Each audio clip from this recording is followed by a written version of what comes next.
Good morning, everyone. Welcome to Monday. Welcome to Monday Minutes.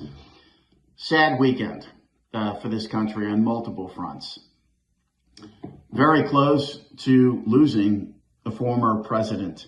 We did lose lives at a political rally, and the gunman, the shooter, a very young man. So we have a lot to think about individually and collectively as a country in terms of how we want this to look going forward.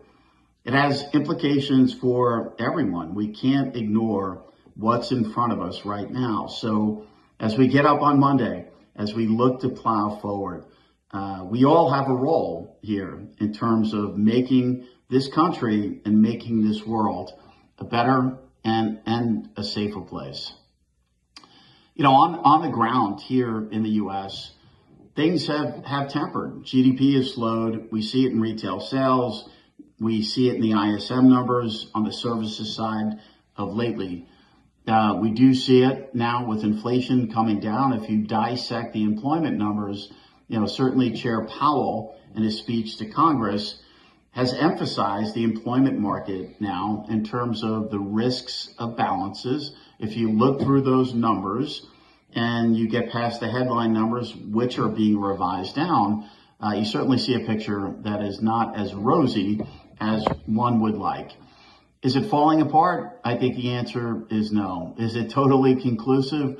I think the answer is no. And this is where we've been. We've been in this battle between the markets, central banks, central bank policy, by the way, right now being complicated by fiscal complications, governmental complications. We see it in France. We're seeing it here in the U.S. I don't think Chair Powell sits down and he's looking at the events like we are. I don't think that makes his job any easier. But we do think that the trajectory over time will be lower for this Fed. He has said, you know, we've taken this notion of higher rates off the table, which I think markets like. But ultimately, you know, markets are hungry and markets want rate cuts. And we do think the Fed will come down this year. We don't think anything in this environment, anything. There is nothing in this environment right now. And if the events over the weekend don't point to that, there is nothing in this environment right now that is a slam dunk. Nothing, including a September rate cut, which we favor, by the way. And we do think the data will cooperate for a potential cut in September. We don't think politics will come into play. Look at what's going on the political front right now. It's unprecedented. One rate cut from the Fed is not going to make a difference in this election. So we do think the Fed will do what they feel they need to do if the data cooperates. And if the data doesn't cooperate between now and September, they won't cut. They'll hold off. But in general, look, this higher rate story has two sides to it. And I think we're learning that. We're trying to figure out ultimately where that neutral rate lies. And perhaps one of the biggest repricings that we've seen lately is in the terminal rate. If you look at SOFR out in 2025, now with a 3 handle, not too far from 3.5%. That's constructive. So risk assets in the market are saying, look, we're going to come down over time. You could spend a lot of time thinking about how we get there, when that first rate cut potentially is. But if we get to that nice resting place, which is a normalized rate, higher for longer, doesn't mean 5.25% to 5.5% for longer.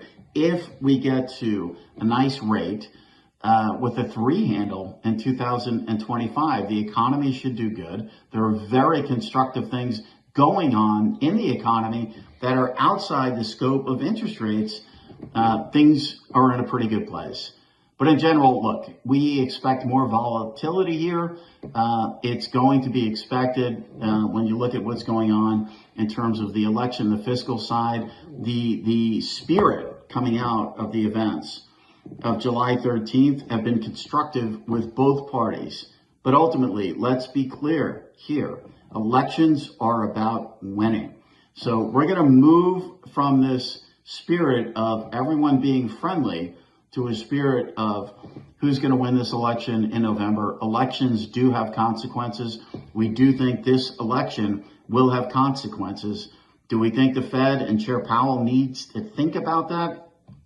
I think the answer is yes, they will think about that. But if the data cooperates between now and September, we do think, and if we're priced, the Fed will take that opportunity to begin shifting course and slowly and methodically bringing rates down. On the ground this week, retail sales front and center. They've been weak, so we have that. We have claims. We have a fresh slate of housing data. We have Chair Powell this week. Again, we have Fed Governor Waller on the economic outlook, and obviously all eyes on the VP pick with the former president. We're thankful, hopeful. Prayers go out to everyone this weekend, which, like we indicated from the start, was not a great one for this country, but we do believe in our hearts that we will emerge stronger. I'm Greg Faranello. I'm head of U.S. rates for Amerivet Securities.